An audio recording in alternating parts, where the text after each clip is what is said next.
குறிப்பாக இன்னும் நீங்கள் சிறிது சொன்னால் மிகவும் நன்றாக இருக்கும். அதாவது மௌலவி பி ஜெயினுல்லாப்தீன் சாஹிப் அவர்கள் எடுத்து கூறிய விளக்கத்தின் அடிப்படையில் ஒரு நபி இருக்கும்போது அவருடைய காலத்திலேயே இன்னொரு நபி வந்தால் அவர் அந்த நபியிடம் உள்ள அந்த வேதத்தை உண்மைப்படுத்தக்கூடியவராகவும் இருந்தால் அப்போது அந்த நபி பின்னால் வரக்கூடிய அந்த நபியின் மீது ஈமான் கொள்ள வேண்டும் என்ற அளவுக்குத்தான் அதிகபட்சமாக இந்த வசனத்திற்கு பொருள் கொள்ள முடியும் என்ற வகையில் அவர் மொழிபெயர்த்திருக்கின்றார், கருத்துக்களை எடுத்து கூறியிருக்கிறார். நாம் கேட்ட கேள்வி என்னவென்றால், நபிகள் நாயகம் ஸல்லல்லாஹு அலைஹி வஸல்லம் அவர்கள் அவருடைய பார்வையில் கடைசி நபி. இப்ப கடைசி நபியாக இருக்கும்போது அவரிடம் அவர் உயிரோடு இருக்கும் காலத்தில் அப்படி ஒரு நபி வரப்போவதும் இல்லை, வரவும் இல்லை என்று அவரும் ஒப்புக்கொள்கிறார்.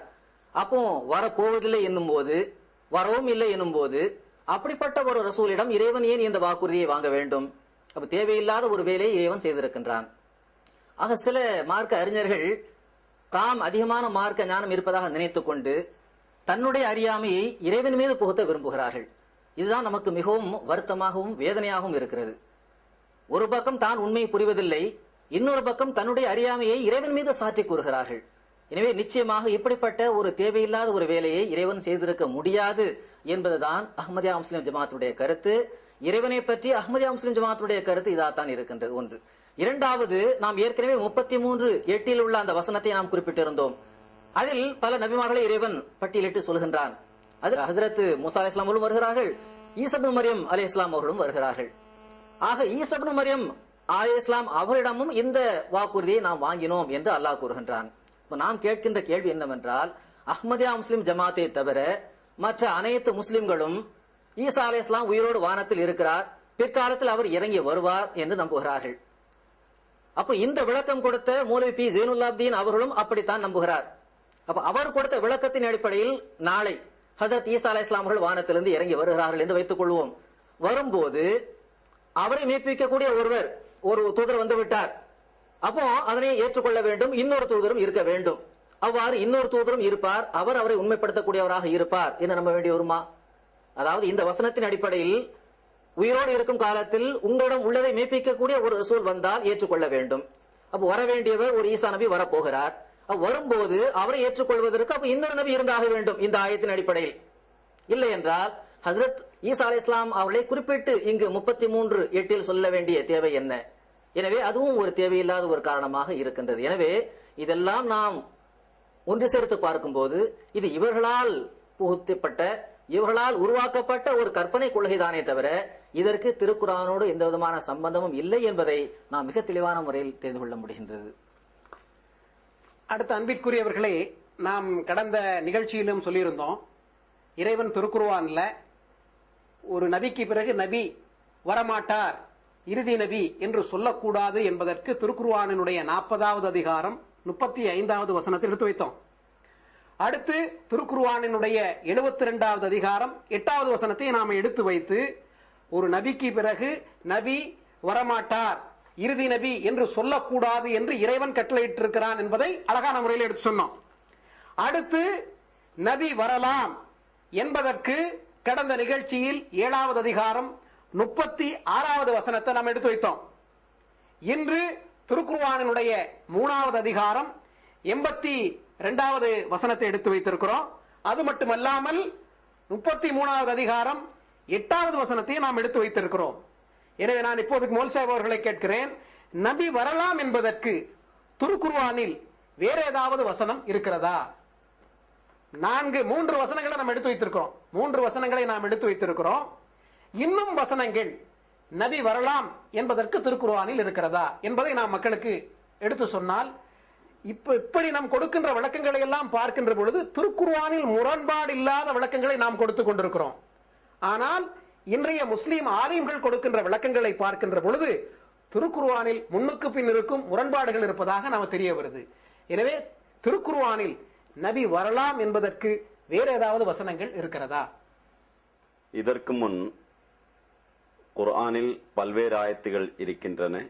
முஹம்மது முஸ்தபா ஸல்லல்லாஹு அலைஹி வஸல்லமுக்கு பிறகு முஹம்மது முஸ்தபா ஸல்லல்லாஹு அலைஹி வஸல்லமுடைய உம்மத்தில் முஹம்மது முஸ்தபா ஸல்லல்லாஹு அலைஹி வஸல்லமை பின்பற்றக்கூடிய நபிமார்கள் வரலாம் என்று பல்வேறு ஆயத்துகள் இருக்கின்றன என்று நாம் கூறியிருந்தோம். குர்ஆனில் சூரத்து நிசா 4வது அதிகாரத்தில் 71வது வசனமும் 70வது வசனமும் முஹம்மது முஸ்தபா ஸல்லல்லாஹு அலைஹி வஸல்லம் அவர்களை பின்பற்றினால் நபி என்ற பதவி ஒரு மூமின் பெற முடியும் என்று வருகின்றது. அந்த ஆயத்து இவ்வாறு வருகின்றது: وَمَنْ يُطِعِ اللَّهَ وَالرَّسُولَ فَأُولَئِكَ مَعَ الَّذِينَ أَنْعَمَ اللَّهُ عَلَيْهِمْ مِنَ النَّبِيِّينَ وَالصِّدِّيقِينَ وَالشُّهَدَاءِ وَالصَّالِحِينَ وَحَسُنَ أُولَئِكَ رَفِيقًا ذَلِكَ الْفَضْلُ مِنَ اللَّهِ وَكَفَى بِاللَّهِ عَلِيمًا. وَمَنْ يُطِعِ اللَّهَ وَالرَّسُولَ எவர் அல்லாஹ்வையும் இத்தூதரையும் பின்பற்றுவார்களோ, முழுமையாக பின்பற்றுவார்களோ, ஃபஉலாயிக மஅல்லதீன அன்அம அல்லாஹு அலைஹிம், அவர்கள் அல்லாஹ்வின் அருள் பெற்ற மக்கள் கூட இருப்பார்கள். மினன் நபியீன வஸ்ஸித்தீகீன வஷ்ஷுஹதாஇ வஸ்ஸாலிஹீன், அந்த அருள் பெற்ற மக்கள் நபிமார்கள், சித்தீக்குகள், ஷுஹதாக்கள், சாலிஹீன்கள் என்பவர்கள் ஆவார்கள். வஹசுன உலாயிக்க ரஃபீகா, இவர்கள் எவ்வளம் நல்ல நண்பர்கள். தாலிக்கல் ஃபதுலு மினல்லாஹ், இது அல்லாஹுவின் புறமிருந்து கிடைக்கக்கூடிய ஃபதுல், அருளாகும். அல்லாஹ்வின் புறமிருந்து கிடைக்கக்கூடிய இந்த அருள் அல்லாஹ் விரும்புபவர்களுக்கு எந்த நேரத்திலும் கொடுப்பான் என்று குர்ஆனில் வேறு சில ஆயத்துகளில் கூறப்பட்டுள்ளது. ஆனா இந்த ஆயத்தில் அல்லாஹ்வையும் முஹம்மது முஸ்தபா ஸல்லல்லாஹு அலைஹி வஸல்லம் அவர்களையும் முழுமையாக பின்பற்றுபவர்களே அல்லாஹ் அருள் புரிந்த மக்கள் கூட ஆக்குவான் என்று அல்லாஹ் கூறியுள்ளான். அது நபிமார்கள், சித்திக்குகள், ஷுஹதாக்கள், சாலிஹீன்கள் என்பவர்கள். இதில் சித்திக்கு, ஷுஹதா, சாலிஹே இந்த 3 பிரிவினர்களும் இந்த உம்மத்தில் இருப்பார்கள் என்று அனைத்து முஸ்லிம்களும் நம்புகின்றார்கள். ஆனால் இதில் முதல் கூறப்பட்டுள்ள நபிமார்கள் என்ற பதவி, நபித்துவம் முஹம்மது முஸ்தபா ஸல்லல்லாஹு அலைஹி வஸல்லம் உம்மத்துக்கு கிடைக்காது என்றும் அவர்கள் நம்புகின்றார்கள். ஆனால் இந்த ஆயத்துக்கு மாற்றமான ஒரு கருத்து. ஆயத்தில் கூறப்பட்டுள்ள முதல் பதவி நுபுவத்தாகும். அது தவிர பாக்கி 3ம் கிடைக்கும் என்று சொன்னால், பாக்கி முதல் பதவி ஏன் கிடைக்காது என்பதற்கு அவர்களே விளக்கம் கொடுக்க வேண்டும். இந்த ஆயத்தில் கூறப்பட்டுள்ளது இந்த 4 பதவிகளும் முஹம்மது முஸ்தபா ஸல்லல்லாஹு அலைஹி வஸல்லம் உம்மத்துக்கு கிடைக்கும் என்பதாகும். அழகான முறையில் சொன்னீங்க மோல் சாஹிப். அல்லாஹ்வுக்கும் இத்தூதருக்கும் கட்டுப்பட்டு நடக்கக்கூடிய மக்களுக்கு அல்லாஹ் 4 பதவிகளை வழங்குறான். நபி, சித்திக், ஷுஹதா, சாலிஹீன் என்கின்ற 4 பதவிகளை வழங்குறான்.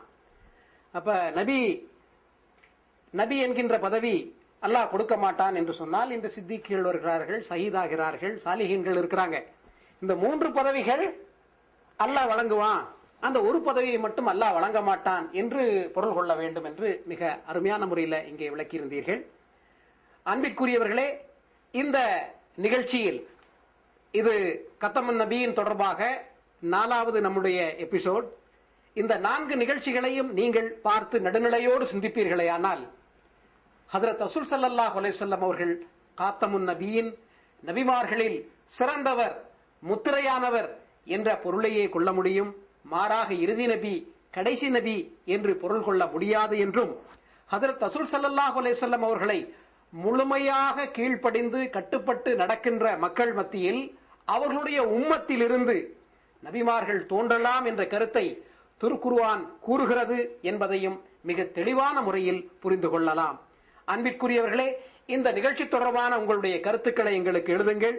நாங்கள் எடுத்து வைத்த இந்த கருத்துக்களில் உங்களுக்கு ஏதாவது மாற்று கருத்து இருக்குமேயானால், ஏதாவது கேள்விகள் இருக்குமேயானால் தாராளமாக நீங்கள் எங்களுக்கு எழுதுங்கள்.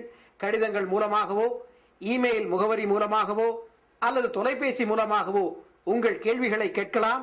உங்களுடைய அனைத்து கேள்விகளுக்கும் திருக்குர்ஆன் அடிப்படையிலும் ஹதீஸ் அடிப்படையிலும் வருகின்ற நிகழ்ச்சிகளில் பதிலளிக்க நாங்கள் காத்துக் கொண்டிருக்கிறோம் என்று சொல்லி இந்த வகையில் இந்த நிகழ்ச்சியை நிறைவு செய்கிறோம். அஸ்ஸலாமு அலைக்கும் வரஹ்மத்துல்லாஹி வபரகாத்துஹு.